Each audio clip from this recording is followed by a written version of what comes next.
Thanks for tuning in to the Old Dirty Basement. On this week's episode, we're covering Carl Panzram.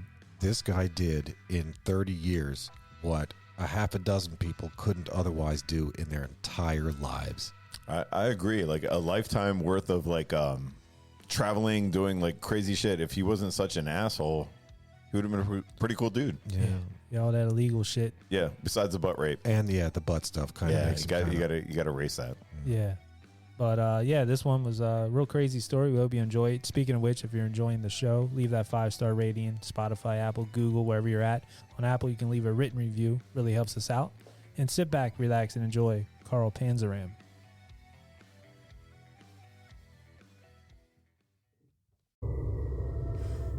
This is the Old Dirty Basement, home to debauchery, madness, murder, and mayhem. A terror-filled train ride deep into the depths of the devil's den. With a little bit of humor. History. and copious consciousness. I'm your announcer, Shallow Throat. Your hosts are Dave, Matt, and Zap. I love you, Matthew McConaughey. All right, all right, all right. Hey, this is Dave. Matt. And Zap. Where every week we cover a true crime. Murder. Or compelling story. So sit back. Relax. And comprehend. Hello, hello, hello. Welcome everybody back to the Old Dirty Basement. I am Matt. With me always is Dave. What's going on? And Zap. What's up, man? I'm sorry. I had to call you out from the gate. Yeah, I'm grabbing the microphone. Zap likes to tease me about that. That's It's okay. just it's right there. It's just right, a habit. I'm just trying to get into. I'm into the scene here. I jumping love in. it. I love it. It looks like you're holding on, just Holding on. strapping yourself in and feeling the G's. I thought we were about to have a cipher here. Cipher. You know what I mean? No, that was good though. That was good. It made me laugh today. And that's good. I needed a laugh. It was a long day. Laughing is good. Yeah, we got a good one today, man. This guy, this is going to be some story. But before we get into it, I just wanted to give some shout outs here real quick. So we got a lot of good feedback on our last episode. We need a shout out thing, like the fun fact. Yeah. We need somebody come up with that. Like you got the mailbag. Why don't we do like the pigeon, flying pigeon? The flying pigeon, yeah. Yeah. Yeah, that's like actually not a bad idea. So there's a mailbag. The carrier pigeon, or what's the thing for the fucking messaging pigeon? You know what I'm talking I know about. what you're talking about. Carrier Yeah. pigeon. Yeah. Sure. Not a stork. That's for like, pregnant, right? When you have a baby and shit like that. Definitely Yeah, not that one. Not a stork, yeah. Not a stork, no. Nor But, a stool pigeon. Oh, no, they're bad, right? Stool pigeons are bad, which, you find those out in prison. Yeah, it's a prison thing. Yeah. Stool pigeon. Yep. So we did that one on the FedEx hijacking, and I heard we got some traction over at the FedEx employee page. Had a lot of downloads coming out from all over the country, all over the world. All over the world. We do always have those downloads all over the place, but there was a nice spike last week. And shout out to our boy Brooklyn Brian. He went over there and shared it on the FedEx page. He's an employee over there, so he really enjoyed it. And the feedback I got from employees there, and talking to Neil, obviously, is that they really loved it. So hold on a second. What do you mean the employee page? Like this was on the FedEx Internal. There's like a Facebook page for employees, I guess. And he had shared the podcast episode over there, and we got a lot of downloads because I noticed a spike. And shout out to all those FedEx employees that came up. And hopefully you're back to listen to more. So That's we awesome. appreciate it. Yeah. Biggie ups to me, man. Yeah. Respect. But see, I heard I messed up on that. Oh, there was a fact, Matt. There was a fact that Matt. So if you want to start that, I will apologize to Fred Smith. Yeah, Fred Smith was a Marine. Yes, he was. And there was much mythology that existed about that. Okay. But they said he was a Marine Corps ground officer for his entire service. Thank you for your service, sir. Yes. But he was specially trained to fly with pilots and observe and control ground action. So there was some stuff that I think brought the Navy in because of the pilot. He was doing the pilot stuff as a Marine with the ground action, but he never went through Navy flight training and was not a naval aviator. I got you. But he served in the military. That's But he what was, matters. yes, he was a Marine Corps veteran. Hoorah. Yeah. Fun fact. You talk to a Marine. Mm-hmm. There's never, I was a Marine. You just are a Marine. You are a Marine. Yeah, you're right. You're forever. Right. That's true. That's true. Yeah. So actually, Mississippi Neil, our buddy that called in for that, he's the one that gave me that. He's like, hey, by the way, just to let you know. And I was like, yeah, thanks for telling us. We'll definitely go ahead and correct that. So, Now, yeah. if he does hire, I mean, not Fred, like they don't go through him to get hired, but I know a lot of Navy pilots do fly. Right. They for probably, FedEx. yeah, it's probably a little easier maybe to get in over there Yep. because they know you're getting quality with Yep, that, quality, if you're yes. in the military. So, and Zap, you got a lot of good feedback on, you said you had some people come up to you. Absolutely. I always want to thank some of our biggest fans. We got Katie, we got our boy Hawk, Hawk, yeah, we love Hawk. Hawk. who is dying to come in for a guest visit one of these days. I can't wait. Heck yeah. Can't wait for Hawk. Some guys I know through some clients of mine. I mean, just great feedback. Everybody loved the ill-famed flight 705. That's awesome. Yeah, Awesome. thank you. Yeah, I'm We glad should we're- call Hawk one of these nights just to see what he's up to. Yeah, Like on give a him a Friday call. night. Friday Yeah. night Hawk. Yeah, Friday Night Hawk. Didn't Hawk just have another kid? No, No. not that he knows of. Not that he knows. Okay. I thought he had another little baby. I was like, he's busy. Now, Yeah. maybe the last time you saw him, it would have been, didn't he just? But that was years ago. Like 3 now? Up a little more, but it's fine. Okay. It's Oh, fine. Sorry, Hawk. We actually had a Hawk and a Doc that we'd hang out with. Yeah, it'll be Yeah, Hawk and Ron. Duck weekend. I am set to golf with Hawk and Doc 1 week from today. Nice. What tournament is that? Is that the That's the tournament of Zap. Zap's tournament? Zap's tournament. Yeah. Now, can we Zap's put a annual- link? Can we put a link for that? Zap's out on annual that? Zap tournament of Miller Lights It's the Zap 18 holes. golfing guide to excellence. That's Nice. awesome. All right. So what do we got today, Zap? Today we have the infamous Carl Panzram. Charles Carl Panzram. Nice. That's a great band name. Panzram. Panzram, like Rammstein. Yeah. Like, Yeah. Industrial. Yeah, just a quick summary on this dude. Rapist, sodomizer, child molester, arsonist, robber, burglar, and serial killer. Sounds like a great guy. Yeah. Dude, yeah. Very attractive Is young he man. available Yeah. for our young ladies out? Jeez. Oh, his parents must be so proud. Those So- are his main characteristics if you're trying to explain this guy to somebody. Yeah, right? Not Yeah. like 5'10", brown No. hair. No. The sad part is he probably would hook up easily. They Oh, like today? those bad Yeah, boys and yeah. stuff. Oh my God, yeah. So that's a serial killer, not to be confused with spree killer or mass murderer. Okay. I think we've been over the differences. Mm-hmm. Anyway, this guy confessed to having committed 21 murders, only 5 of which have been corroborated. Suspected of having killed more than 100 men in the United States and Angola. Confessed to having committed more than 1,000 acts of butt rape Oh, against males of all kind. jeez. That's, I guess, where the sodomy charge comes There in. you go. Yeah. There you go. So there's a light at the end This of this. man had no filter. No, he didn't care if he was. Nope. Dang. There was no filter going in or out. After a lifetime of crime, however, during which he served many prison terms and escaped from just as many of those prisons, he was executed by hanging in 1930 for the murder of a prison employee at the United States Penitentiary in Leavenworth, Kansas. Wow. I wonder if that's where the. Sorry, go ahead. Matt. Yeah, Leavenworth. Is that the Leavenworth prison? That's the the in Leavenworth. Kansas. that's Yeah. Fort Leavenworth. Mm. That's the Scary. fort, the town of the same name. That is the federal penitentiary. Still around. Still there. around, For yeah. damn sure still there. I wonder if that's where they came up with that term butt pirate, like from this guy. Arg matey. Possibly. You know what I mean? To go around and do that much. I I mean, would that's got to think be that- a record, I would think. I mean, 1,000 butt rapes Yeah. of dudes. Mhm. I mean, And we maybe. like to, as Zap likes to point out a lot in these podcasts, this is a lot of alleged stuff. Like maybe you thought some more butt rapes would sound cooler. So for like his the source of his much record. so much of this story comes from his own admission. Mm-hmm. I mean, look, if you want to make a name for yourself, like, yeah, man, like I killed this many people and I did this to those people and I, did this to this guy's property just to make yourself look tough or whatever.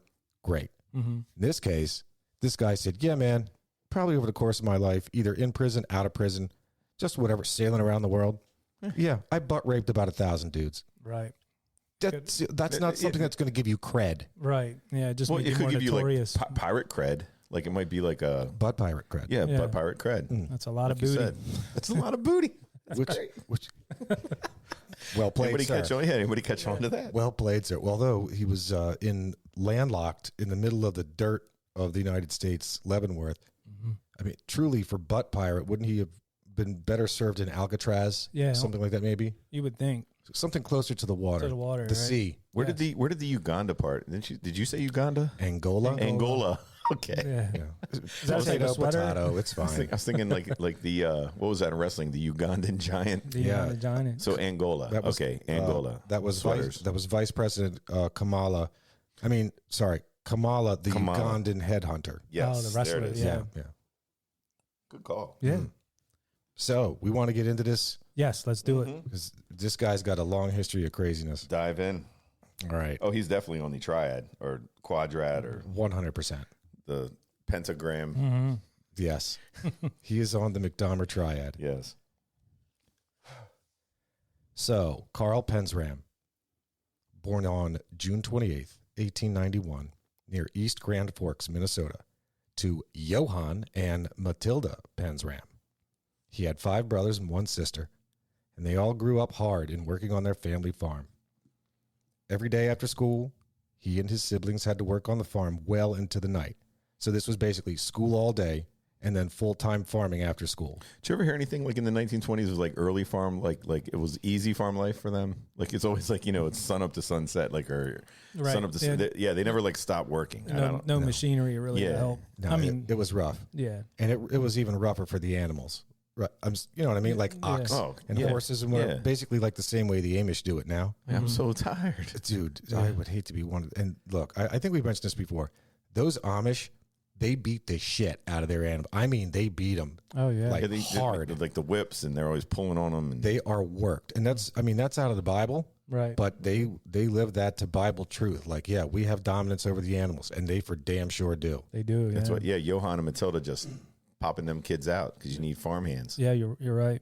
So this full-time school during the day and full-time work after school, there was actually a law change like right around the time when this kid was coming up. So like the child labor laws, It all was that in action. that slow growth into that, and it was more so. It wasn't necessarily the labor law per se. It was a matter of, since we're offering government school, aka public school, your kids have to go to government to public school. Like they have to go to school during the day. Right. So to all of you farmers, or to all of your, sweat lodges or sweat houses or whatever it's called. What do you do with the what do they call those places where With the Sweatshops. sweatshops? Thank you. The little Asian kids under That's- 13 making Nikes. That's Yeah, right. And iPhones. And So iPhones, to all yeah. you sweatshop owners and to all you farmers and whatever, look, your kids can't grow up just with work. You have to send them to school. Bullshit. Look, don't blame me. Yeah. Blame those progressives in the early 1900s. Right. Anyways, as a result of that, so this kid and his brothers and sisters went to school all day, and then because their parents, just as we've talked before, like about the Amish, who have more kids because we got more to farm and more to do, they were working full time, like well into the night. I mean, there were times where where Carl would just get like 2 hours of sleep before he would have to wake up again and go to school. I heard a cool thing about like even in modern times with these people to have like a lot of kids, like, I'm talking about 6, 7, 8, 9 kids. Like you think about it as like automatically like, oh, they got to take care of all those kids. But they were kind of explaining how no, like you have more kids to take care of the kids basically as they age out, your older kids end up babysitting and taking care of the kids. And Absolutely. Stuff. So these big families kind of, I'm sure they kind of handle out the workload. Like if they're 12 or 13, you're going to be watching, the 2-year-old or 3-year-old and stuff like that. While they work, or if little Jimmy loses a hand, Right. You get the other kid in there, like get in there. Right. And then he starts taking care of the babies. That's right. Right. That's how it works. Or you could be like the donger That's right. to come over to America and take care of the old folks, cut their grass. True. Donger does everything. Yeah, he does, man. Well, poor Carl. His father abandoned the family when he was 6 or 7 years old. At just 8 years old, Carl was arrested and charged with being drunk and disorderly. At 8? 8. Damn. Yeah, this kid, I think I read, I don't know if it's by his teens, like he was drinking pretty much nonstop. Yeah. Real quick, back to their farm. I heard that it was like a dirt farm. Can you explain that? Like, what is a dirt farm? Do either of you know? I just heard that term said about where they ran a dirt farm. When I hear the term dirt farm, I think of someone who creates usable soil. Like manure or like that. They're going to take shit dirt and they're going to convert that into nutrient-rich, good to grow stuff in dirt. And then people come by their pile of dirt so they can throw it on their farms or whatever and make their crops grow. That back. makes sense then. I didn't even think about that angle on it. I was like, dirt farm. But yeah, that totally makes sense. Yeah. Well, you said at 8. like for being drunk and stuff. I guess they see what their parents do at this age too, and he's working like we just said, pretty much nonstop, trying to go to school. He's probably like, if I take a sip or two of this, and then he's feeling a little bit better, like just like kind of like taking Robitussin for some kids, you know, just sedates them for a minute, feeling chill. Yep. 8 years old though. Yeah. It's different times though. Yeah, He it was, yeah. having kids by 11 probably. Mm-hmm. You know, you have families Yeah, some kids because you got to mature work quicker. the farm, man. Well, this guy had something by 11 because, as chance would have it, when he was 11, he was arrested and jailed for being drunk and incorrigible. Incorrigible. Incorrigible. Encourage. Incorrigible. Definition of that? So the definition of incorrigible is not able to be corrected, improved, just like- reformed. Not an incorrigible child. Incorrigible. Incorrigible. Have you none of you seen The Sound of Music? Or was he just drunk and he was trying to say something else and he The came out hills like are that? alive.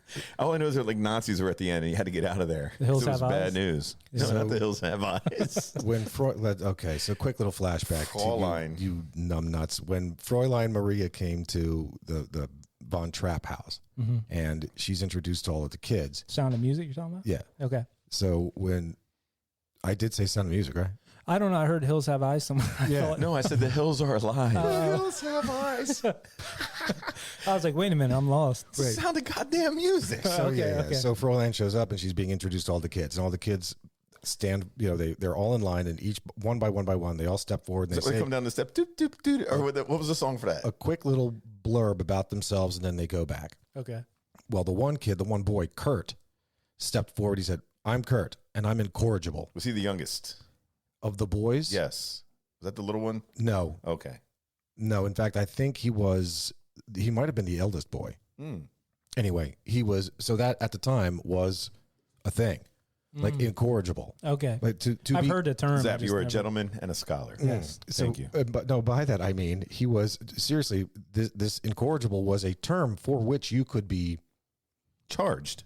Apparently. charged as the thing. What's the word? Labeled. Labeled, diagnosed, Diagnosed. Okay. something along those lines. So the cops are like, this kid's incorrigible. Correct. And we can't do anything with him, and he's an alkie. Throw him into juvie. Yeah. And Get him in the system. so that's really ultimately where this will go. Is that, well, why would this guy qualify to go into juvie, or why do you want to throw him into juvie? Well, he was drunk, and he's also incorrigible. An incorrigible SOB. I thought maybe they were drunk and they were just slurring the word and trying to say something else. He's incredible. You know what I mean? Something like that. Or he just messed the word up. But that makes more sense, what you were saying. Yeah, There's two sides he to every Schwartz. Who's to say? Maybe he was being encouraged. He's incorrigible. Yeah. Yeah. Maybe he had like an ADD at the time. So if you get him too excited, now he's encouraged, which makes him incorrigible. Incorrigible. But maybe he was drinking. Yeah. And he said, "Oh, I'm incorrigible." Well, blah, blah, blah. wasn't there a story about that with Balky? And it came out, What? somebody, the name Balky from the show, somebody was drinking and it came out. Oh, something- Falky. Fucking Falky. Fucking Yeah. Falky. Yeah, Yeah. Well, we might know that guy. Yeah, we might know that guy. We might not. That man's a hero. Yep. Well, still 11 years old. Panzram. Still 11. Still 11. Wow. Panzram was later arrested for stealing some cake, apples, and a revolver from a neighbor's house. I think you're pretty good with the cake and the apples. Once you get to the revolver category, that's where this cops got to step Yeah, in. it just Yeah. went from petty crime to, Yeah. Right. 18 in life. you're looking at felonious charges. Felonious. Hope that cake was fresh, like sitting out. You know what I mean? You steal a cake, might be stale and Sitting, yeah, you're hoping it's one of like those fresh apple pies sitting in the windowsill trying to Still cool hot. off. Yeah. back then they didn't have preservatives and shit, so Nope. it could be really after a couple hours. You know what I mean? It's dry as hell. Yeah, It's just like white cake. Fitting it to the I pigeons. don't think it was any kind of special cake, just some like white cake. yeah. I don't know if they had much flavor out in No. Mm-mm. Minnesota in the late 1800s, early 1900s. Who's to say? In late 1903, at the age of 12, he began to steal money from his mother, little by little, in small but noticeable increments. I mean, who hasn't done that? Little, Yeah, take a reach into the old wallet as you swing when by. mom's little purse is hanging open there. that one that clips together. Yep. What they call a Mexican change purse or something? Yeah, the like Mexican.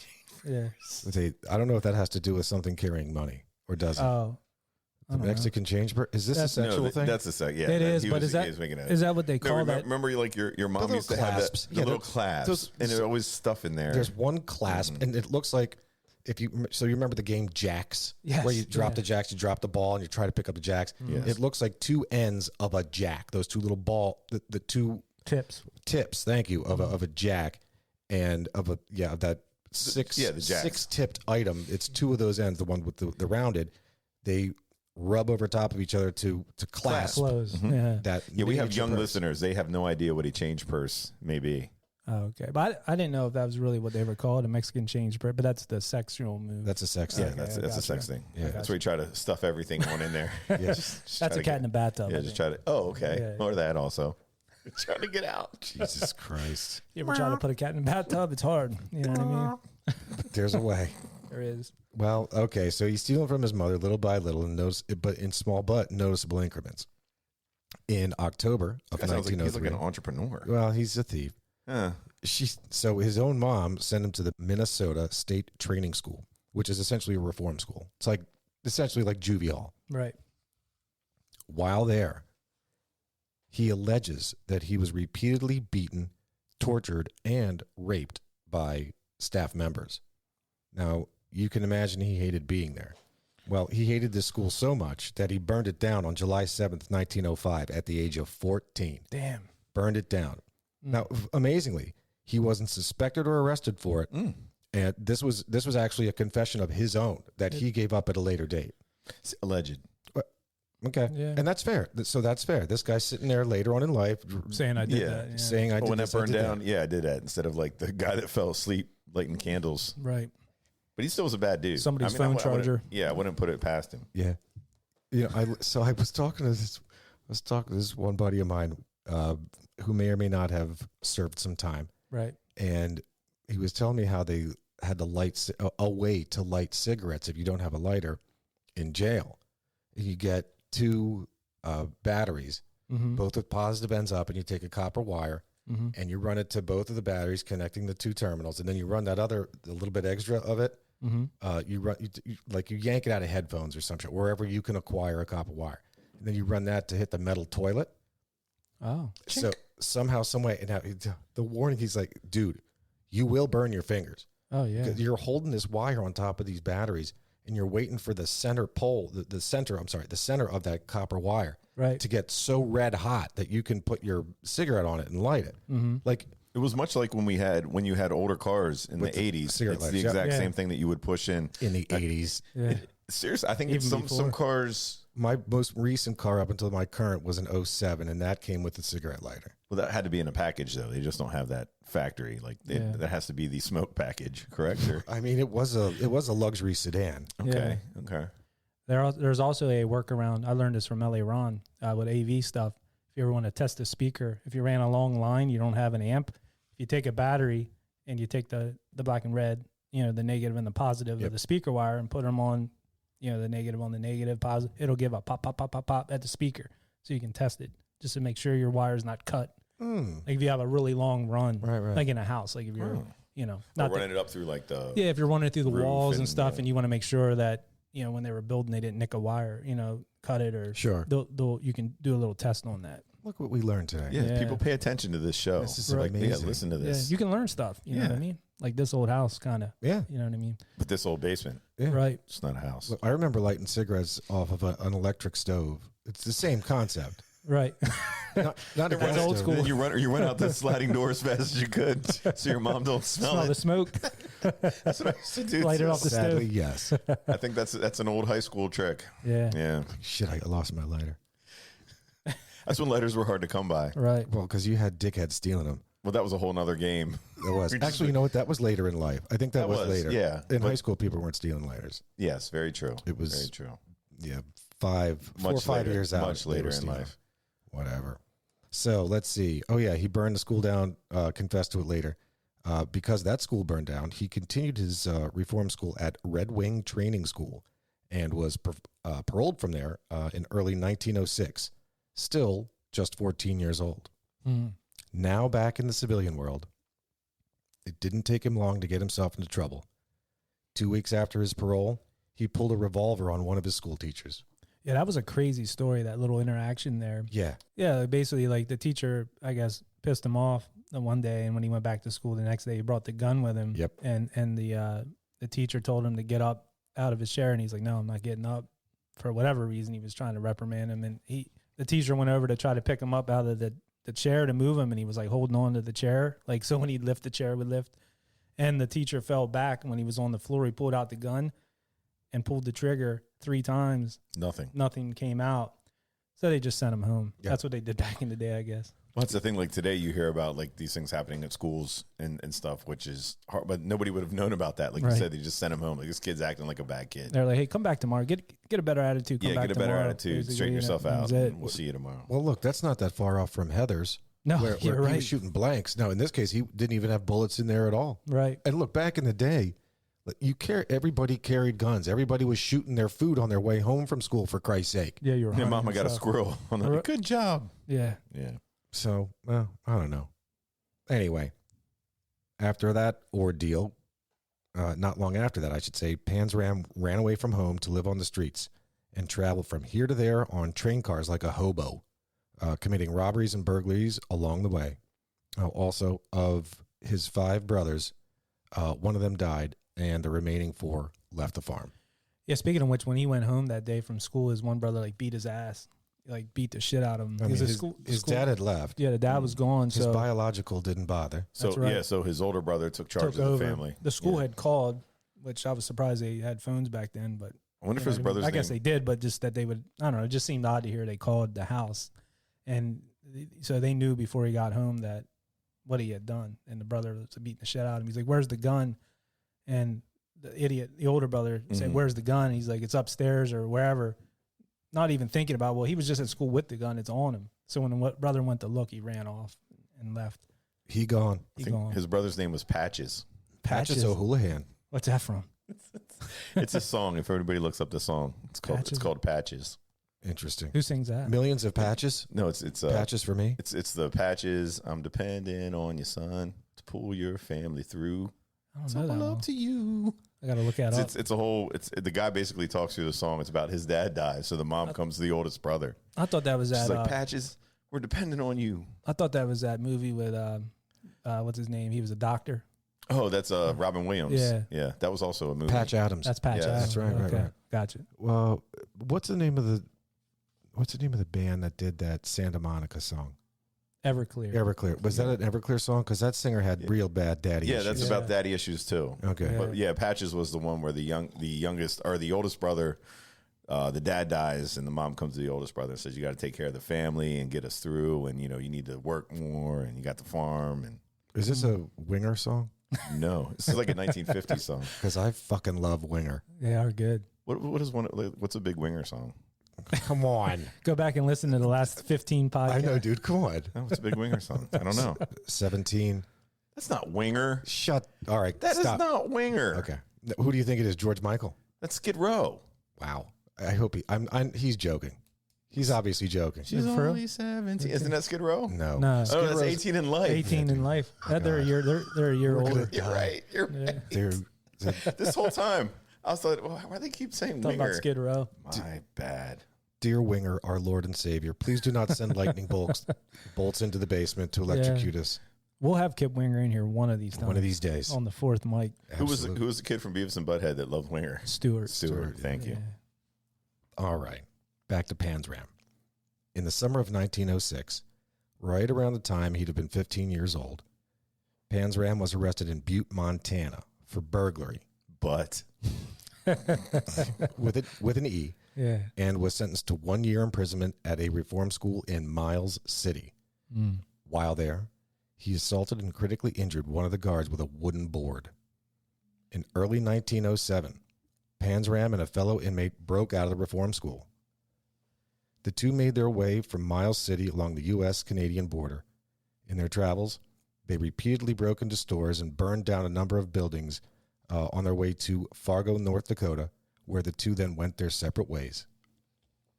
In late 1907, at the age of 16, Panzram enlisted in the United States Army, and after having successfully completed boot camp, he was assigned to the 6th Infantry at Fort William Henry Harrison in Montana. There's that military again. Military, yeah, I was just going to bring that up.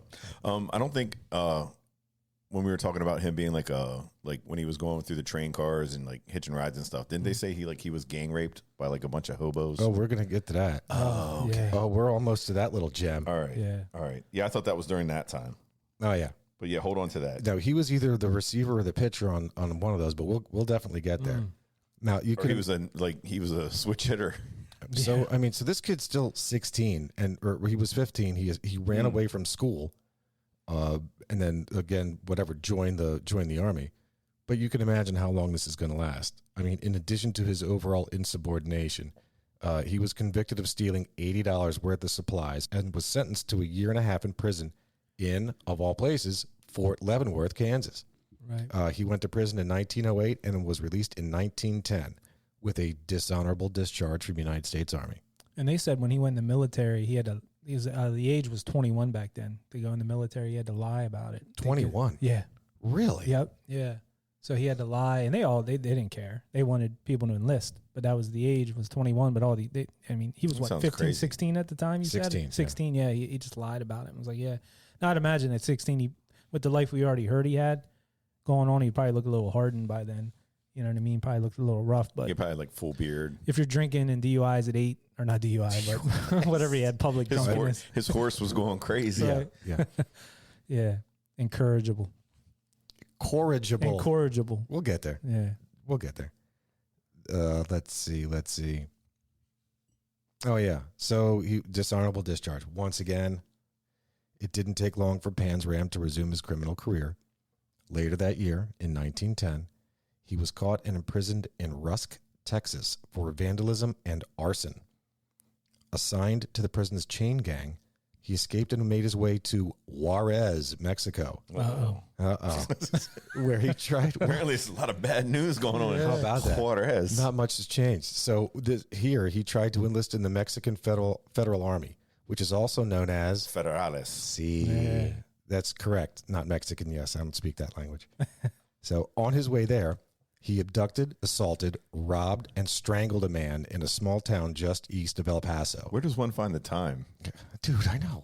You just got one dude. Dude. Like, let me hit all the bases. Like, I'm on my way.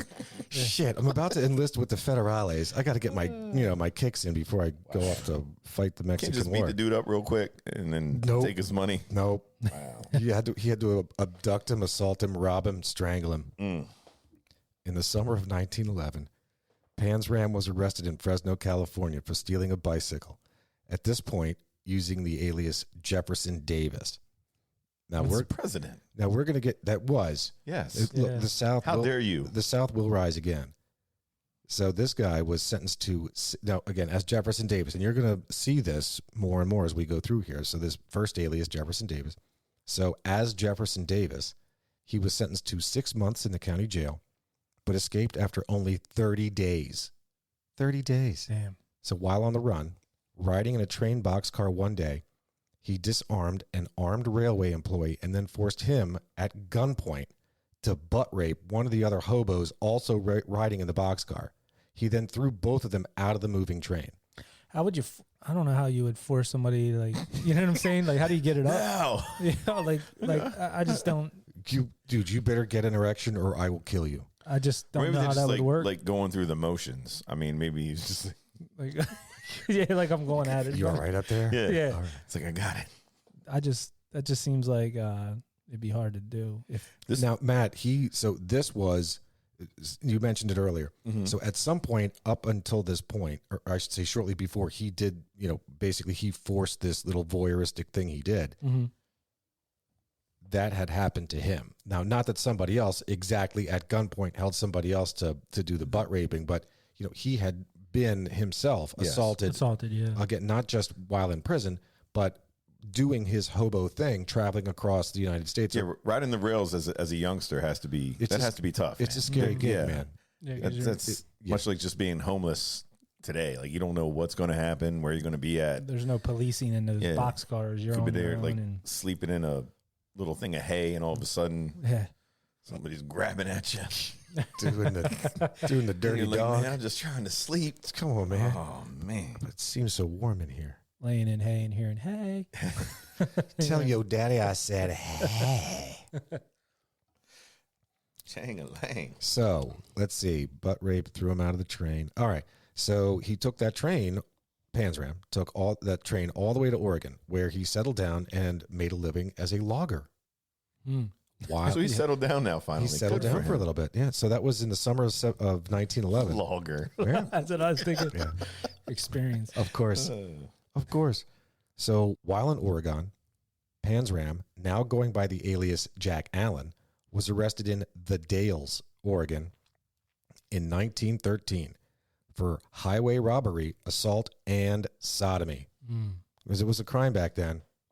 Jack Allen. When that in that American Psycho, was that guy's business card? He's like, look at the Paul Allen. Paul Allen. Paul Allen. Yep. Yeah. Paul Allen. Look at the what's he say? The trim on there, or the That's bone. bone. Yeah. The yeah. color. The It's color, bone. The business card. Yeah. He's like the letters are slightly raised. Dude, I can't wait to do that one. I love that movie I too. cannot wait to do What that. is that? Is movie. that can we go to like since this is absolutely, that's- 2023? I think So for all to listeners out there, 2003 we have now. we have all agreed to, we handshook, we, pinky swore, vintage to us is anything that could have been and was released on VHS. Correct.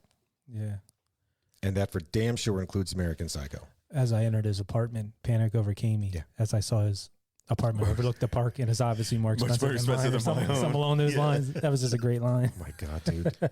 So good. Jesus Christ, that's such a good movie. Yeah, we'll have to touch more on that in the cinema review. But yes, And this relates because this guy's an American Psycho. For So you sure. can kinda- It does, man. Hey, man, Yeah. it does.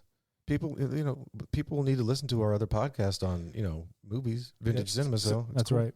since we're talking like what you said for how this guy, like when you read about him, this guy's pretty much he's up there on the list of the crazy sickos. Dude, this guy's a loner and a rebel and a fucking psycho. Yeah, like he just sounds like a really bad dude. Yeah. Well, I mean, after 2 or 3 months, once again, he broke out of jail. He was later arrested in Harrison, Idaho for petty larceny, but once again escaped from jail. The jails back then, 1920s, Not so good. Or like Fisher Price, like Yeah, plastic but- or something, or what? Have you not seen Tom and Jerry when they're, sheriff and, cowboys and Indians are doing whatever? Yeah, I think they let Looney people. Tunes. Yeah, I think they let people like they don't lock the gate or whatever, the cage, not the cage, the cell. The cell, yeah. I think like They they're ask the easily, inmates to lock up when they come back from their after smoke break. when you come back or whatever. And I think like if you just like wait late enough at night for everybody to fall asleep, You can just leave. like come on man, let's go. Like you run out of yard, you jump over like 3 little barbed wire, and you're gone. Everything's just not built well or Yeah, something. Like, I you just- push the wall down. And I don't think it was that hard to escape. you see that, like, when you run through a wall and there's that outline of your body, you know Yeah, what I'm like when saying? you run through a hedge Yeah. or something like that. Yeah. That cartoon outline. Yeah, Yeah. Really I know what you're saying. Like they're really like compressed hay or something like that. When Right. you run through it, it's going to leave The imprint. your silhouette. The silhouette, yeah. silhouette. Yes.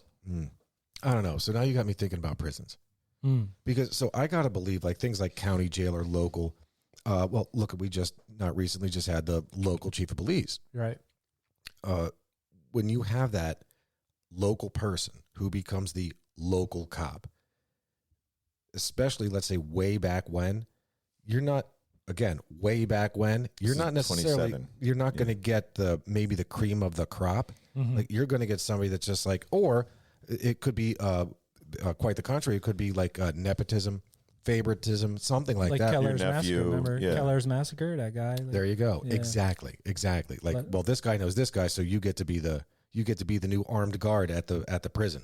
Now you be sure to watch out for these guys, little Jimmy. But think about it, like a little tower they have in the middle of a field. Like you said, it has a fence, of course, but a fence is, we're thinking like something you used to play like, midget baseball at. Yeah, you like can- it's a fence. Yeah. You can So these hurdle guys, it. and I'm sure like there's like people are used to sleeping like at night. So the people that have to watch out, 3, 4 in the morning, I'm sure they're dozing off. Right. But yeah, as Zap said, like these prisons, I don't think was actually 2 people just escaped from a Philly prison. Did you guys see that? 100. I can promise you, 110 years ago, prisons weren't as Prison-y. as prisony as they are now. They had those little push buttons like you have in your house for the lock. You know what I'm saying? And you just get that little pin and you can unlock it to get out. It's Like probably the- type like- locks they had. Like the doorknob for the bathroom. yeah. Like when your kids like lock the door, you're like, And they God damn it! stop it. they're like MacGyver in there. They just find like a paper clip. Get out. Okay. He was later arrested in Harrison, Idaho for petty larceny, once again escaped from jail. He was yet again arrested in Chinook, Montana, this time for burglary and using his Jefferson Davis alias, and then was sentenced to 1 year at the Montana State Prison. Now, his sentence, still under the Jefferson Davis alias, began on April 27th, 1913. He escaped less than 7 months later on November 13th of that year. Within a week, he was arrested for burglary in Three Forks, Montana, under the alias Jeff Rhodes. Damn. So what we've got so far, three? We got Jefferson Davis, we got Jack Allen, we got Jeff Rhodes. Mm-hmm. I mean, there is no database at all back then, right? So again, alias, yeah, you can just make up. Hell, you could probably get arrested at whoever. the same and go to the same prison a dozen different times under a dozen different names, and they're not going to be able to link you to any of the other ones. That's what I always wonder about those wanted pictures and shit. Like all those dudes looked alike back then. They had them mustaches that curl up. Absolutely. And they had like, you know, they just all had that same look. Like a lot of guys like nowadays look like that. You go to some of these hipster bars that they Absolutely. look like, you know, they got the handlebar mustache and Yep. they wear the scully cap. They all look like Buford Mad Dog Tannen. Yes. Right. Yeah. But as I was saying, like, are you, Carl Panzram? No, I'm Bill. No, I'm Jeff Rhodes. Yeah. Right. No, I'm Jack Allen. Just make Yeah. up a name. Okay, Jack, you're going to jail. Okay.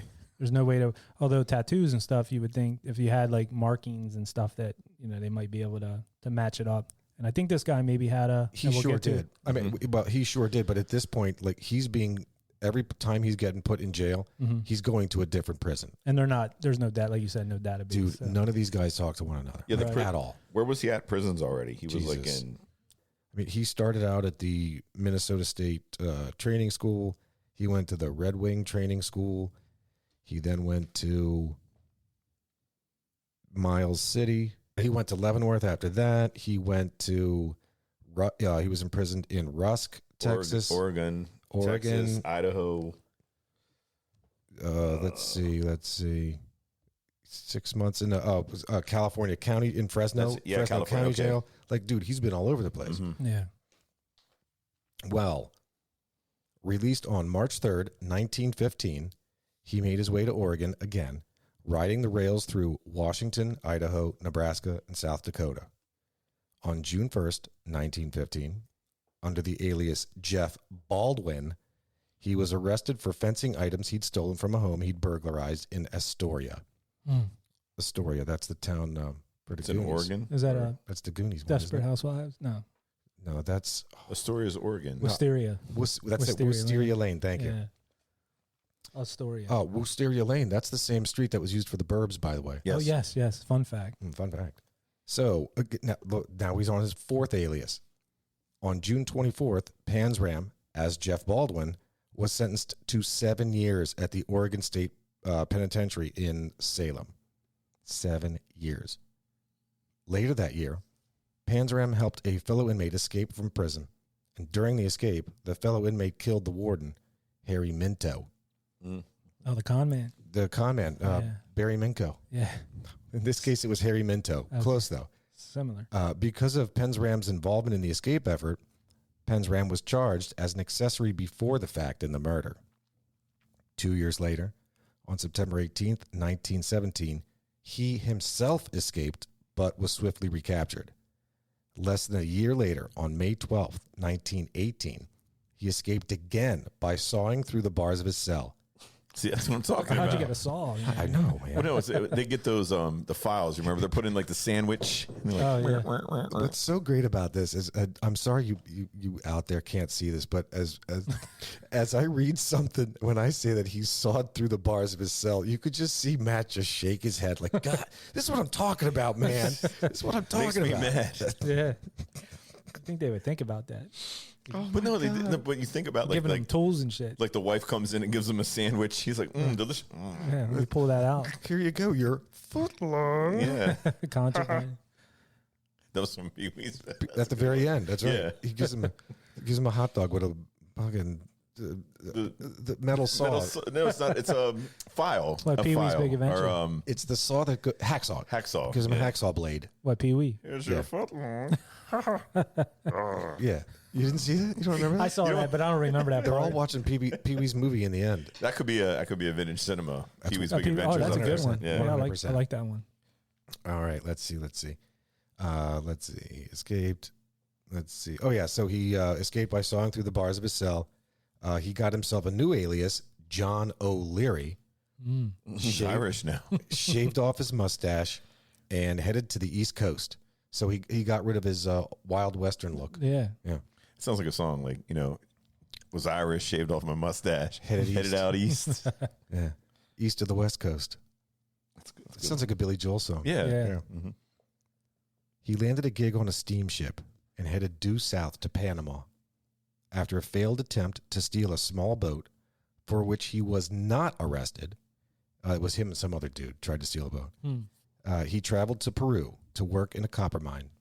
From there, he traveled to Chile, Texas, London, Edinburgh, Paris, and Hamburg. All right, how much time does this guy got? Because I'm saying you're taking ships. That stuff takes like 3, 4, 5, 6 months a pop. True. He's just working odd jobs as they became available all the time. Like Besides this craziness, this guy's life sounds like really cool. It does. Besides being like raped besides the by sodomy hobos and murder and all that. But and- outside of that, minus the butt rape, it's Yeah. cool. But I'm saying like this guy's like just I need to get here. I need to get here. I need to get here. Well, that's even this thing though. He doesn't. right. But he just, he just chooses to. So maybe I see what you're saying though, Matt. Like maybe in his mind, like his desire is, well, fuck it, I want to go here and I want to go here. But I think he's just jumping whatever free ride he can get. True. So he was jumping free rides on slow moving box cars, through the States. Now he's just jumping on slow Ships, boats as yeah. they're pulling out of the ports. Like, okay, fuck it, I don't care where you're going, I'm jumping on. The slow boat to China. I guess that's maybe where they got it from. Might be. Panzram. I don't know if he ever made his way to China, but this guy, so even so far, he's been in 3 continents.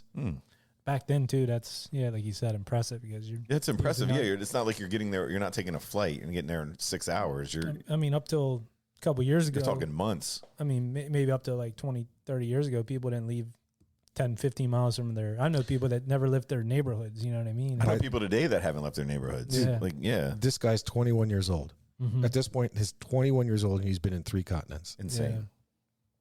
Let's see. Oh, it should be noted. P.S. It should be noted at this point that Panzram did not do very well in the penal system. Yeah, so he didn't take well to taking orders from guards. The guards didn't take well to his subordination. I mean, you're gonna lose. When you're in prison fighting against a guard, you're gonna lose. Oh, absolutely, yeah. Beatings and solitary confinement were regular occurrences for this guy. Curious again that I bring up that word incorrigible. So he was incorrigible as a kid, didn't take well to taking orders or being told what to do. But this guy at the age of 8 had like I don't give a shit attitude. Like it takes Correct. some kind of mentally he was not. He was out. He was checked out a long time ago. So this stuff to him is just hey, I guess it's a life where you don't have nothing to lose. So You got you nothing just to go. lose. You go with the flow, man. Yeah, well, he was abused at that early age, and Yeah, had like a you rough said, life, and I think it was just kind of like he hated humanity and all that. When you get into the chicken and the egg thing, so right, like we've talked about, especially with Chief, about that idea of look, we take for granted the concept of growing up in a nuclear family, great upbringing, all that good shit. I mean, this guy had a father that left him when he was a kid. This is a kid that basically worked 20 hours a day between school and the farm. Then whatever, like he gets the little antsy to pantsy, gets into the system, gets a little butt rape. And also, I don't know if you have anything there, Zach, but allegedly, like when he was real young, like before it might even before that 8-year-old incident with the alcohol and stuff, but he had some kind of infection in his ear, and it was like an ear infection, but it developed into I forget what the term was called. It was on the bone behind your ear. Basically, you have to go get surgery done. Well, they decided to do the surgery at home. The mom did it, Fuck it. and Let's save some money. yeah, they dug into his ear, like cut into the ear, did all this stuff. This thing like they lobotomized him a little bit. Or Well, they said they hit poked, something. hit the brain, Yeah, and that part of the brain is the one that kind of gives like you sensitivity or, reason or and, okay. and kind of can affect your So they did end up having him go in to see a real doctor at some point to get the surgery done. Mom did this. Yeah. Yeah, because it's kind of like made me think of that Eddie Murphy. It's like Fixer Upper. Right, that Eddie Murphy bit where he talks about, I'm at McDonald's. We got McDonald's at home, you know. Yeah, and the they mom make it with the... That's kind of like the mom, like, Mom, I need surgery. No, I got surgery at home, and I'm just going to do it in the kitchen. The brothers had to hold him down, and they did it like Well, you with think, no like, anesthesia or anything. She probably thought it was just like wax or something in the ear. You could like scrape it out or something like that. Well, he had a... I remember that as a kid, they did that. They have this like little round thing, Mm-hmm. and they put like a little potato out of my ear. I still remember that. Yeah, It's the like, wax that came out. Man, that's real fucked up. Mm-hmm.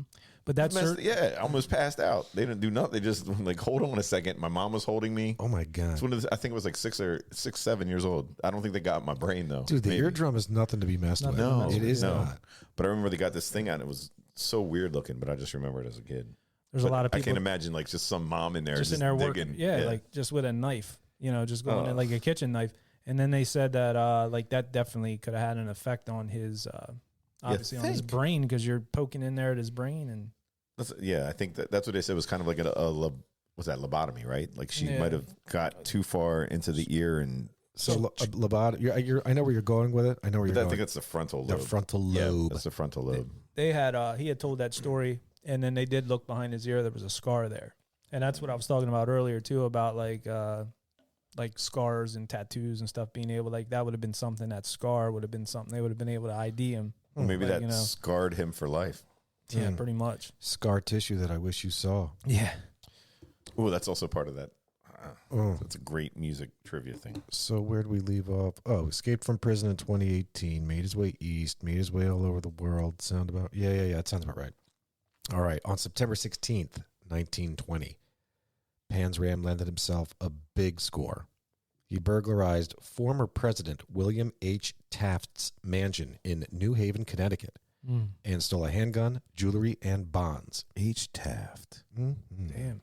Now, he kept the pistol, fenced the jewels, sold the bonds, and bought himself a small sailing yacht. Yeah. Being an experienced, boatsman, Yeah. Right. he sailed south, stopping in New York City for a short while. New York City. They make great salsa. Mm-hmm. Salsa. So while there, he made it a regular practice to lure sailors onto his yacht, get them good and drunk, butt rape them, then murder them. Now, by his own admission, Panzram claims to have killed 10 men in this fashion. He would have continued, but 2 of his would-be victims escaped when he ran his ship aground and sank it near Atlantic City. Damn. This is the bad party boat. Like, you don't want to do that. So this guy would basically, he would hang out along the shores, right? On the docks. I think that was the name. I think it said Bad Party Boat. That was the name of On his. the back of it. Yeah, that's his actual boat. Was Bad Party Boat. He's out there with Bezos floating around.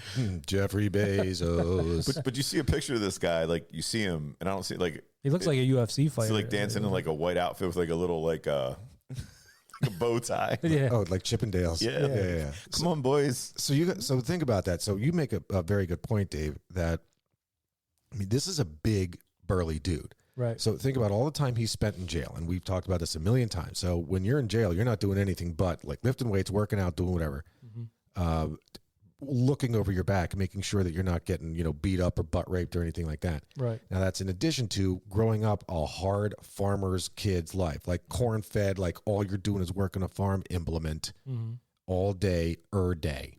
Right. So he's a big dude. So this guy would hang around the docks with this boat, the bad party boat, and he would, be close to the bars, and he'd just see dudes going into these bars, these sailors. And he was like, hey, man, why don't you can come drink for free with me. Come on, I'm a nice guy. Let's go drink on my boat. Right. Yeah. Like Dahmer on the water. Exactly. That's Precisely. pretty Dahmer. Dahmer on the... That should be a ballad. Dahmer on the water. Yeah. Eat ya. Well, I wanted to ask you, you brought that up, and I wrote this down because Matt brought this up about how these guys get swole when they go to jail. They're lifting all the time. Yeah. Swole. Does anybody know, or did we ever get an answer why they give to hardened criminals in jail, there's weights? Like, why do they put weight? Basically, you're taking criminals that you're trying to reform, but let's be honest, a lot of times it doesn't work out, and you're making them stronger and bigger and everything else like that, instead of maybe putting like sewing machines or something to like soften them.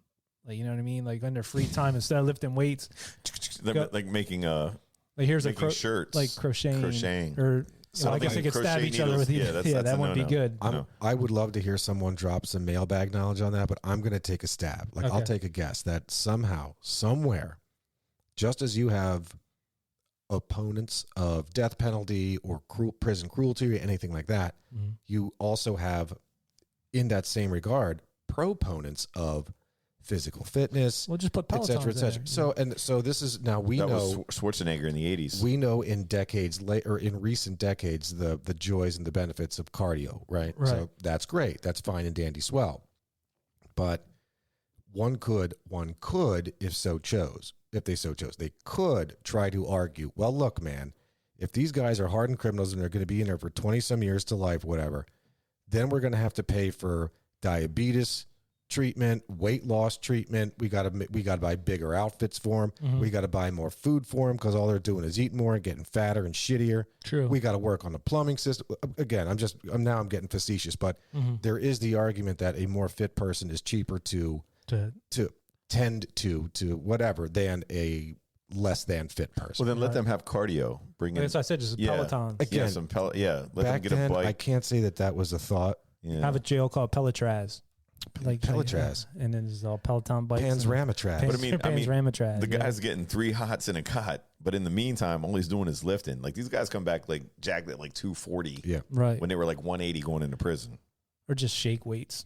Yeah. Stuff Get them ready. Prepare them for so their, many of these things could be turned into weapons. I'm surprised Yeah, that they weights. will allow things like free weights and or whatever. Like, I'm sure they're not going to allow shake weights because you can beat the shit out of somebody with a shake weight. Right. But you can also beat the shit out of somebody with a 45-pound Dumbbell or plate. barbell, yeah. Dear Or, God, I yeah, hope plate. none of us end up in prison. Oh, they're fucked. Literally. God, Dude, I wouldn't last. we're all way too handsome. There was a comedian that had a good bit. We'd be dead. There was a comedian that had a good bit about that. He's like, he was talking serious about jail. He's like, I talked to a guy who went in jail, and I asked him, what do you do? He's like, you find the biggest, baddest motherfucker you can see there, and you blow him. Nice. He made it sound like you're gonna fight him. You're gonna fight him. Yeah. I would be that guy from Shawshank Redemption the night that Andy Dufresne showed up. But I would be that one. I'm not supposed to be here. Yes. And Yes. I would just look, if it's going to happen, just let it happen now, because I don't want days or weeks of mistreatment or whatever you're going to do to me. Just kill me fucking Just- now. Make it It's over. fine. The biggest, baddest dude I heard, or just be somebody's bitch. Yeah, If exactly. you want to get out of prison. I'm gonna be like Tracy Morgan, the longest mile. Tie the shirt up and shit. That was him. Yeah. That was him. Yeah. Longest yard. Longest yard. What I say? Longest mile. I got it. You were thinking Ooh, about the Green Mile. Green Mile. Yeah, mixing them Another up. good movie. Is that vintage? Sure, for damn Could sure. be. Yeah, good definitely. movie. It's got to be. It's got to be. All right, let's see. Ship ran aground, Gilligan's Island, 3-hour tour, sank. Oh, Panzram, he sank his party boat. Yeah. He sank the SS Minnow near Atlantic City. So on October 26th, 1920, Panzram was arrested in Stamford, Connecticut for burglary and possession of a loaded handgun. He then served 6 months in jail. Upon his release, he took a slow boat to southern Africa, landed in Angola, and became a foreman of an oil rig, which he later burned down as a disgruntled worker. Saw my confusion. The Angola, Uganda. Yeah, Yeah. I was still in the same Vicinity, continent there. Yeah. yeah, for sure. While in Angola, and still with some money in his pocket, he paid a resident Angola family $8 in exchange for an 11 or 12-year-old girl who he took Not a back, goat. for A girl. a female, who he took to his shack and raped later that night. Ugh. He soon after returned the girl to her family, demanding his money back, claiming the girl was not a virgin. The family gets better. The family then gave Panzram an 8-year-old girl. Where did you read this? I did not see that. This is out of his confession. Yeah. Oh, wow. This is out of his bio, man. True to form, True to form. he took this girl back to his shack and raped her.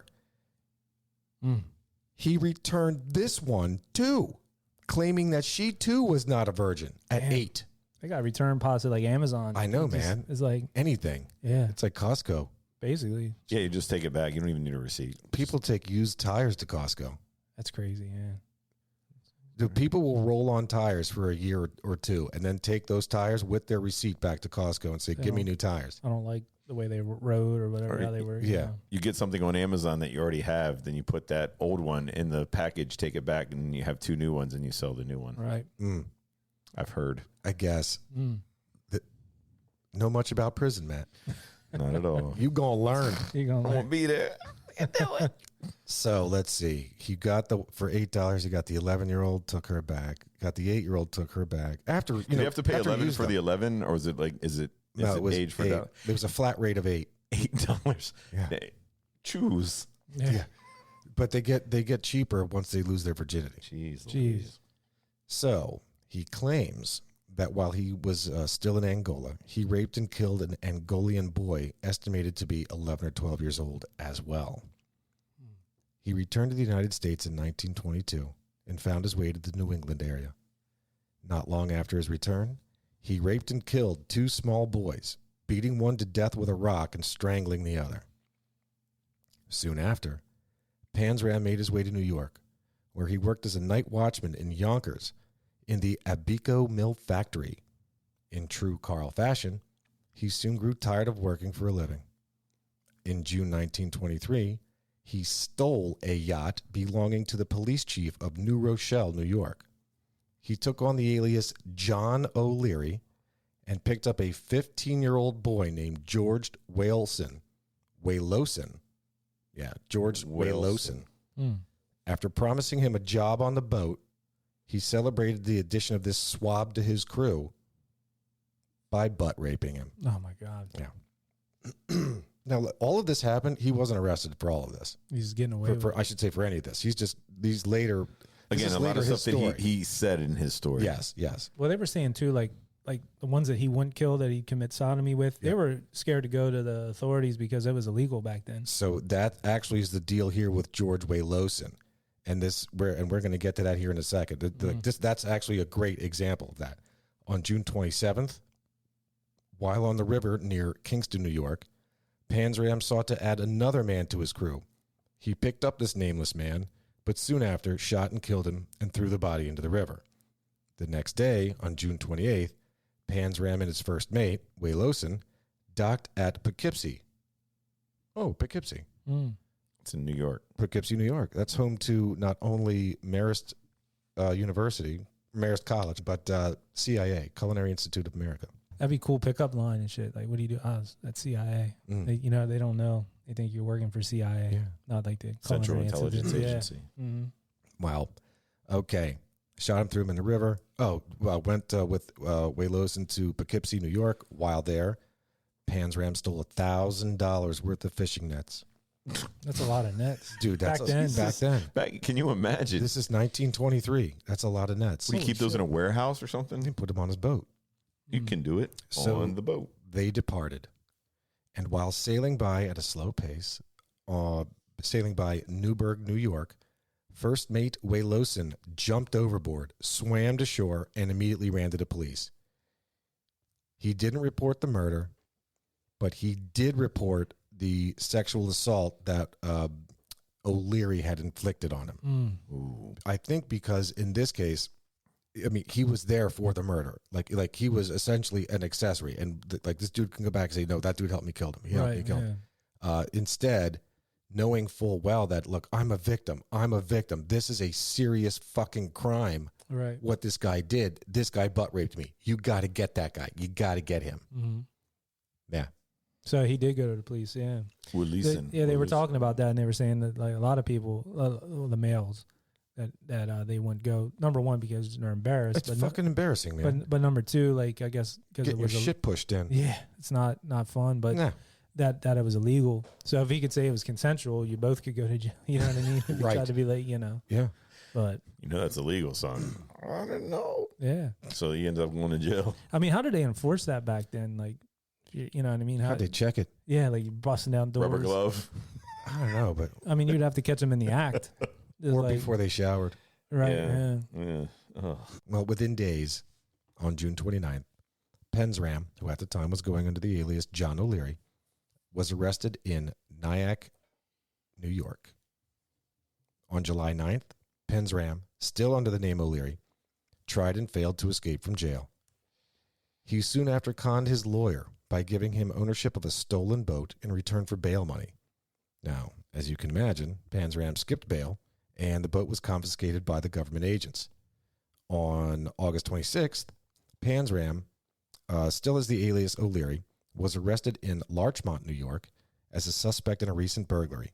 He was sentenced to 5 years imprisonment. While in county jail, he confessed to having used the alias Jeff Baldwin, and that he was wanted in Oregon for having escaped from prison for the murder, or his accomplice to the murder, of Warden Minto. His confession went nowhere, and he was released in July 1928. Again, you're talking worlds away. Right. These places are not, there's no coconut internet. I don't understand like how this guy had time. Like I just don't know how he aged out. Yeah. I mean, he was getting around. Look at like the countries he's been in, the States, and like the stuff that he's doing, and then it's like he's spending all this time in jail too. So, you think though there's probably so many stories like this of not necessarily with the sodomy and all that, but just guys that just kind of been everywhere, committing crimes, jumping here to there. You just never heard about it. But I mean, do you really know his age and stuff too? When he was, so he used not only fake names, he used fake ages too. Fake ages. So I don't think he even knew how old he was. Yeah, at some point you probably lose. No, I'm serious. Like I can dig yeah, that. you're traveling on boats, so like there's different time zones. You don't know where the hell he's at. Yeah, like was that a year? Or was that a year? Was that 2 years? Right. I've been like in this cargo hold for 3 months, but it could have been 3 years. You don't know. I mean, by this time he was in his mid-30s. Yeah, he is Mid-30s. I want to say 36 or 37 years old at this point.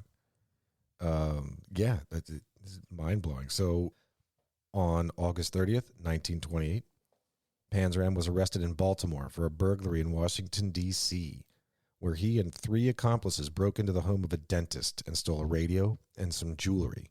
Now, in this instance, Panzram gave his correct name when he was arrested. Oh, look He at that. actually said, yeah, man, I'm Carl Panzram. What's up? Mm. And at this point, he was just tired of it all. He'd had enough of a life on the run, right? I mean, this is...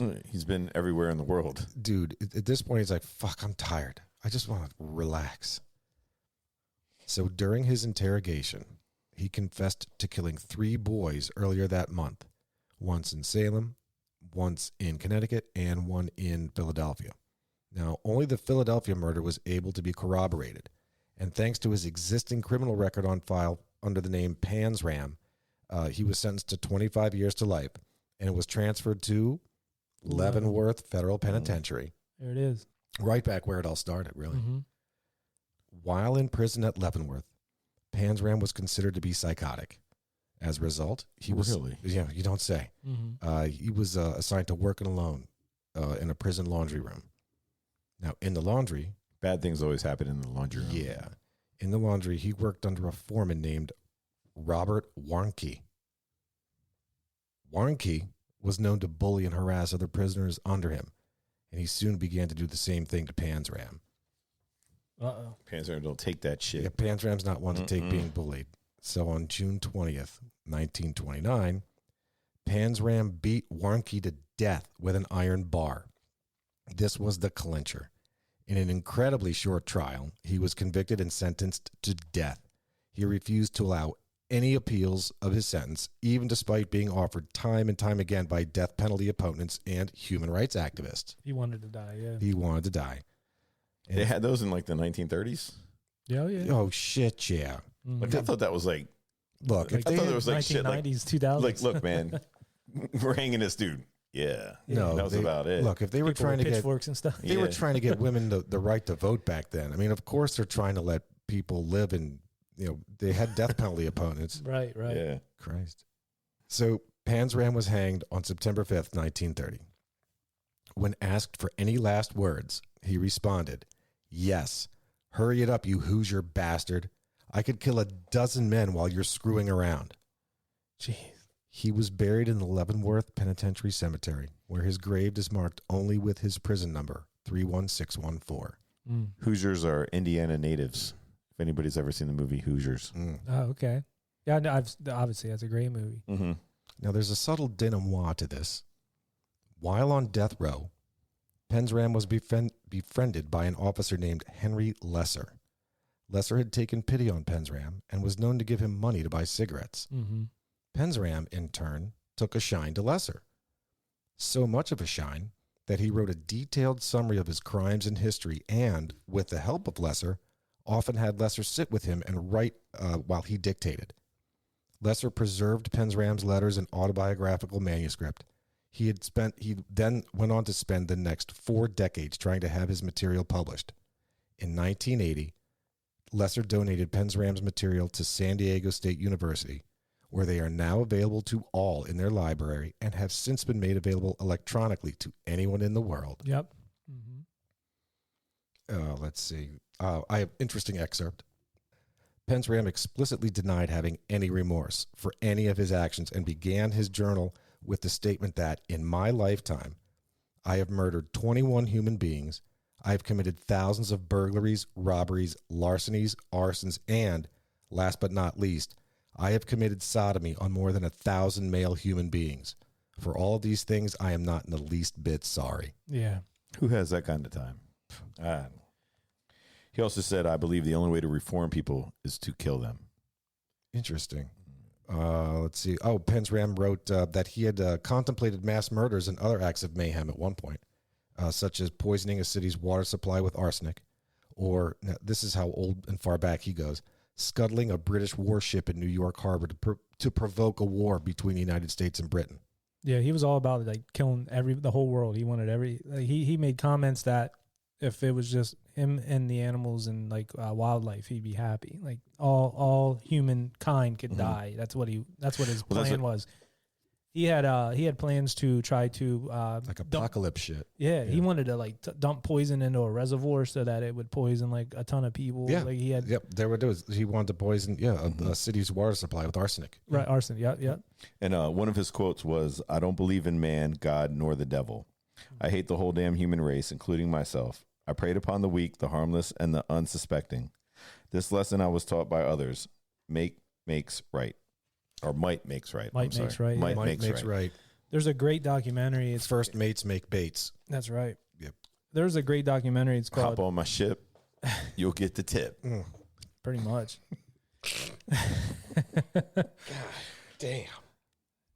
Carl Panzram, The Spirit of Hatred and Vengeance. So if you go on YouTube, you can find it. It's actually on Tubi TV now, I guess, as well. But they have a narrator, that guy that's kind of reading these excerpts, and he doesn't like that Sam Elliott, like real dude, you know what I mean? And this is how the guy. So he's speaking as though he were Panzram. As Panzram. Okay. Exactly. That's Yeah. what it sounds like. You can find that on YouTube, or like Tubi has it, and it's really good. And there were some things I saw and I wrote down during that documentary, like we talked about the surgery when he was young, and then how when he was in that when he was a young kid in that the Red Wing, I think it was called. Yep. They were really, Camp Red Wing. they were ramming religion down his throat, like they were trying to read the Bible, do this and that, and he was kind of pushing back against it. And one of his friends in there was like, you should just embrace it, fool them, and they'll let you out. So he kind of embraced that religion then and kind of had them fooled and left. There was something that happened at some point when he was in one of those reform schools where he was working in the cafeteria, I guess. And there was, this is alleged, well, I think he said it, that he masturbated on the ice cream and they were feeding it. So he basically jizzed all over this ice cream and they gave it to the... It's like the clam chowder from Fight Club. Right, yeah. Yeah. That's He's probably like, like a salty caramel, you know what I mean? eat up, kids. But he did some fucked up shit. That's you know what pretty I mean? nasty. This guy was not right. And then he got caught trying to put arsenic in somebody's food. Or he And- wanted to put it and- like in coffee, food, anything. was trying to rat poison, shit like that. So there was all that sexual abuse, like you said. When he did finally grow up and got, was in and out of prison all the time, like we talked about lifting weights, building his body up. At one point, he was 6 foot, about 190 pounds back then, which for that time, the average male was around 5'7", probably 140, 150 pounds. Yeah. So this guy was big, intimidating, and like you said about using his might to kind of overpower people, he learned that at like an early age.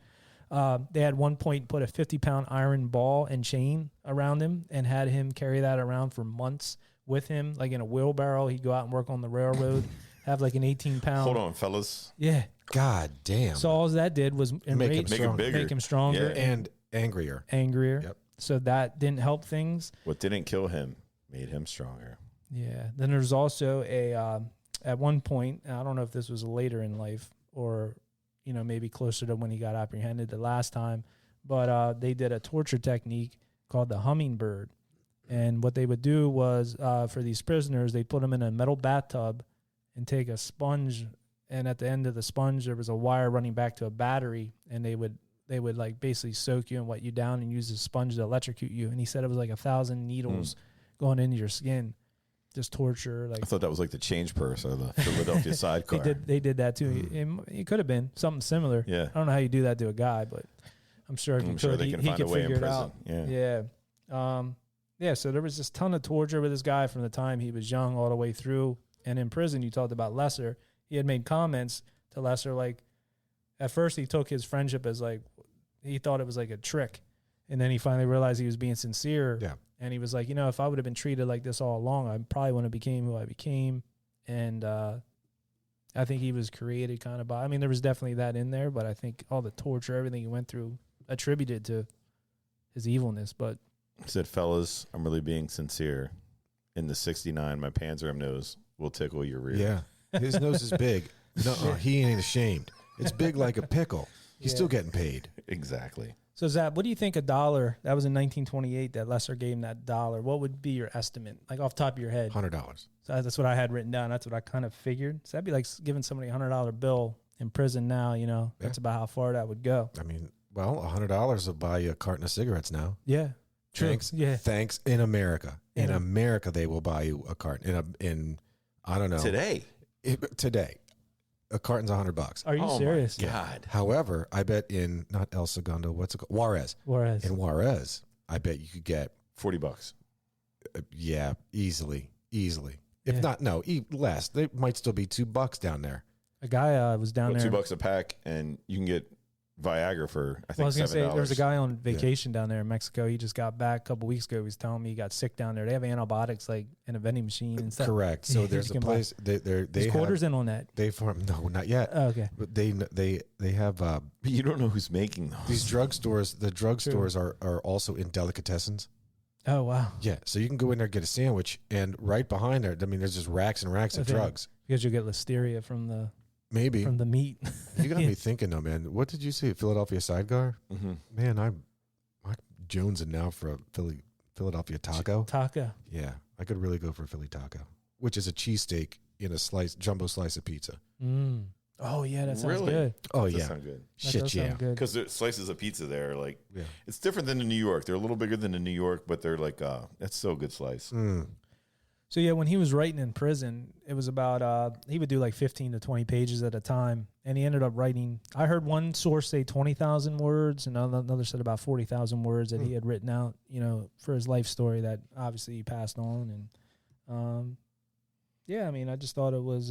Which, the guy was a sicko. I think a lot of this stuff at the end of his life, he kind of embellished or made up some fun facts of his own. I mean, I'm just still fascinated with the fact that we live when we live, right? We live currently, and we know how everything works in the system, and everything's connected and all of that shit. And there's fingerprints and there's databases. Not back then. This is so Wild West shit. This guy, over the course of 20 years, I mean, essentially 20 to 25 years, this guy was able to lead like 6 lives, 6 aliases, go wow. to, again, three continents, 4 continents. 4 continents: United States, South America, Europe.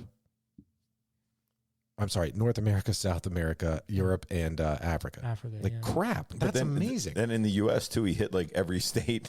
Yeah, He was been Yeah, he was, everywhere, man. and I've it takes a been while to everywhere. like travel back then too. I mean, you're talking days, months to get from like one state to another. Yeah. I don't know.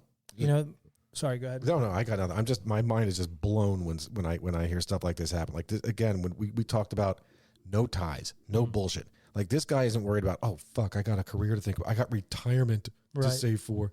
I hope they're gonna give me a 401k match. He's just living. Correct. LIVIN. So this got me thinking that he wrote this in prison. It had me thinking about our boy Jordan Belfort. He wrote when he was in prison and stuff. And it's like these guys in prison that live these lives have these crazy stories and stuff. And currently there's like a writer's strike, I guess, with Hollywood, and there's like an issue. So why not put, instead of these prisoners lifting weights, have them write scripts for shows and stuff. Like they obviously have good stories and stuff. And Yeah. probably make, They've got imagination. these writers want to go on strike. Put the prisoners to work, let them write scripts and stuff. You could, probably come up with some cool stories out of these prisoners. You know, let them write. That's what, if I was in prison and if I knew I was locked up, I'd make some shit up too. Of Be like, course. yeah, I legend. killed 27 people. Yeah. I'd be like, damn, man, you only told us about 2 or 2 that you were convicted of. Yeah, but there's a bunch more. I ain't say nothing about. I'm a bad dude. Bad dude. That's yeah. right. So yeah, you're just, I don't know. Like a lot of this stuff embellishing. is embellished, but I mean, even to make these stories up in your head, you got to be like There's got to be some truth on the there. wrong side of right. Yeah, There's got to be a little bit of truth. I think a lot of these stories. it's bad news bears, man. So it also got me thinking about like this guy lived back in the early 1900s and was active through the from the early 1900s all the way to what 1930 or whatever it was. 1930. 30. Well, he was executed 1930. 30. So he was 30. executed in 1930. He was arrested in 1920. His last arrest was 1928. 28. So I looked up. I was just curious, like what murder rates were in the U.S. So these are per 100,000 inhabitants. So in 1900, it was 1.2 murders or homicides. I guess either one per 100,000. By 1905, that number jumped to 2.1 per 100,000. By 1907, 4.9. By 1913, that number was up to 6.1. And then 1928 was 8.6, and 33 was 9.7 per 100,000. So that number kept going up and up and up and up. Mm-hmm. Obviously, as the Depression hit and everything else, it probably got worse. Then I was curious, like as of recently, 2018, that's 5 murders per 100,000 inhabitants. Then it got me looking at like other countries. I was curious, like what are our numbers like in other countries? So Dave's getting to accounting. I no, can dig this. no, but I just think it's interesting to think like you think of like back in the 1900s, like how common was murder. This guy's murdering as he's going. Now I guess it was really only 21, but This is really more statistics. statistics, yeah. Yeah. So what would you think? Now this is just I looked it up quick. Maybe I missed one or two, but what would you think? What country would you think? I think Zap knows that I told him. If you remember, but I've since forgotten. Cheating. Nah, he since forgot. So then we could say one. But what would you think country would have the highest murder rate per capita? I'll give you the year. It was 2011 that I could find. China. Wait, you're saying of all time, Yeah, at least over the last, let's say over the last 100 years, right what country has had the highest per capita. per capita murder rate? Right, and then Well, this is me You looking. would have to say the U.S. because they're the only ones that would keep track of something that silly. You would think that, but over time you could see where only a couple countries early on were keeping, and then as you get into the 60s, 70s, 80s, 90s, you People could are see keeping track. You they're got keeping death more track. records. Yeah. death Yeah, records. you got, Yeah. you know. I do now remember the answer, so I'm not going to say. So Matt, would you have any idea? I mean, I just think it's a cool thing to look at, and you'll be maybe shocked by the number. I don't know. Apparently, it's not the U.S. So No, it's I don't- not even yeah. close. Egypt. No, Honduras in 2011. Honduras. Honduras in Honduras. 2011 had 87 murders per 100,000. That's a rough place to live. That's bad. That's bad. In the 80s and 90s, another one that was Colombia in the 80s I can see that. had 32, and then in the 90s it jumped to 70, which was a high number. Now Jamaica, I'm sorry, yeah, Colombia, I'm sorry, no, yeah, it was 32 and then jumped up. Come on, get your facts straight, Dave. I know. In the 90s, Jesus. it jumped up to 70. Yeah, Jamaica had I think that was in see the that, too. 1930s. It was 42, and then it jumped down to 23. Really, like a year later. Honduras and Jamaica, like people were living in tin shacks, though. They found It's Yeah. like pot. But it just surprised me, like with Jamaica, I didn't really think of that as You'd think they'd be too stoned to give a shit. right. You would just think they're all like Hey, man. chill and peaceful and stuff. Now Colombia, I get with the drug cartels and Colombia, stuff. Honduras. I get. Yeah, but I just thought that was interesting to look at the murder rates over time and just see. And the U.S. is So we're doing great here in the U.S. Good job, guys. yeah. I think the highest Keep it up. Keep up the good work. the highest rate that the U.S. had, I think, was in 1933. It was 9.7. That was the highest number that I saw. It dropped real low in the 40s. 50s wasn't too bad. 60s, it jumped up a little bit. 70s, a little bit more, and then it kind of mellowed out into the 90s. And Makes sense. yeah, FDR just got into office. I'd be depressed as shit too. So we're Yeah. saying now, like we're pretty mellowed out. where yeah. we're But if you at. talk to like Chief Darrell, like he was saying, I'm sure Officer Vince would say the same thing with technology and all that.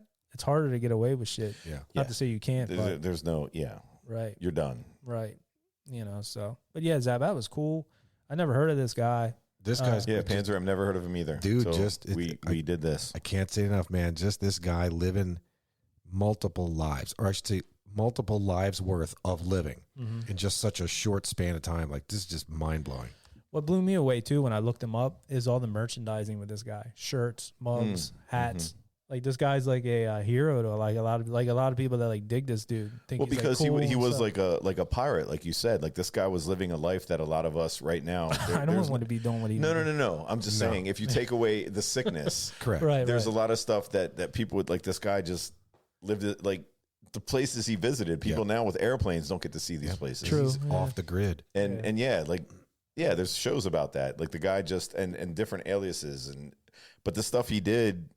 The guy deserved to die. He was a sick person, but I could see how people think that his life was something that you wish you could have today without the butt rape and That butt stuff isn't cool, man. No, and the it's not. kids and all And the that murder murders. and all Yeah, that. you don't need that shit. But I think the other stuff was kind of. And he had a cool look. The tats. He had like tats all over and He stuff. was dieseled, man. Yeah, he was yeah. all swole. He had like Diesel, he had one of those like high top fades, whatever that's called, like that prison 1920s. like I cut. said, he looked to me like a UFC fighter. I could see him totally fighting like in the UFC. He just had that look with the tats and all that, the tough guy look. Tramp stamp. Yeah, that's finishing move that he'd have.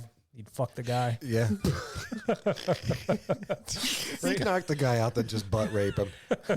Yeah, Like, here comes the rape. you hear Joe Rogan like, he's got him. He's going. He's in there. He's in there. So wait. He's going to tap out in any second.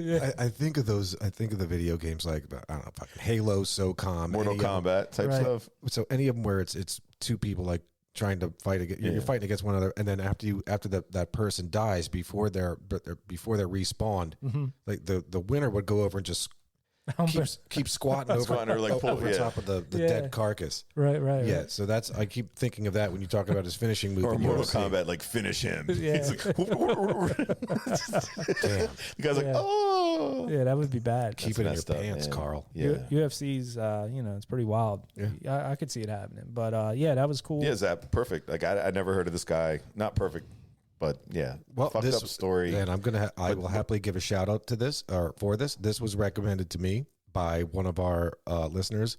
We'll call him Bob Spo. Nice. Thanks, Spo. Yeah. Spo. Spo will also be participating in the The golf. golf thing Nice. 1 week from Yeah, today. if you don't Spo, now you Spo. Yeah, you're right. Uh. Right. I think we'll be back next week with the Pizza Bomber. I think that's the next one, right? Ooh, Pizza Bomber. Yeah. Yeah. That was our Pizza.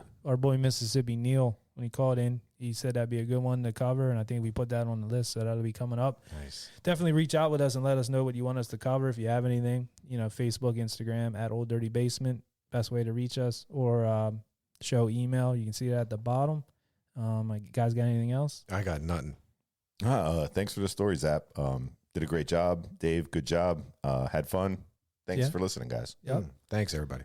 Guess that's it for now. So we'll catch you where. On the flip side. If we don't see you sooner, we'll see you later. Peace. Thanks for hanging out in the Old Dirty Basement. If you dig our theme music like we do, check out the Tsunami Experiment. Find them on Facebook. Their music is available streaming on Spotify and Apple, and where great music is available. You can find us at Old Dirty Basement on Facebook and Instagram, and at Old Dirty Basement Podcast on TikTok. Peace. We Audi 5000.